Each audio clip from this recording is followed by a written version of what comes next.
pejim-baovao ny toe-karena no anirantsika ny fampahalalam-baovao amin'izao takariva izao. Noraisin'ny Ministry ny Indostria sy ny Fampiroboroboana ny Sehetra tsy miankina, ny Filoha Tale Jeneralin'ny Sucoma omaly. Mitohy ny fifampidinihana mba hahafahana indrindra manokatra indray ity orinasa ity. Nisy ny fandrobana sy fandorana ny orinasa mpamokatra siramamy Sucoma tamin'ny Desambra 2024.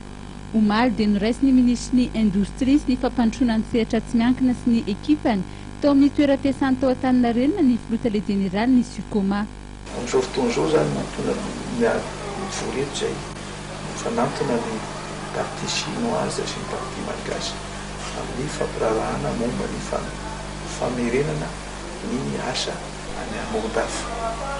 Ny zavatra fantatra dia misy ny fahavolorana iara-iasa ny rotota ny any amin'ny partie chinoise moa zany dia manao zay nafainganany ny ametrahany an'le rapport aty amintsika malagasy ny aty amin'ny fanjakana malagasy koa izay misy an'ireto ekipa ny eto amin'ny industrie moa zany dia manao facilité na manamora ny procédure rehetra ahafahana manatanteraka an'izany arak'izay aingana indrindra satria rehefa vonona zareo dia vonona botsika fa ny azo resahana dia tsy misy antony tokony volo anoarandrana mihitsy any fanatanterahana an'iny tetikasa famerenana ny orinasa ny any analaiva io.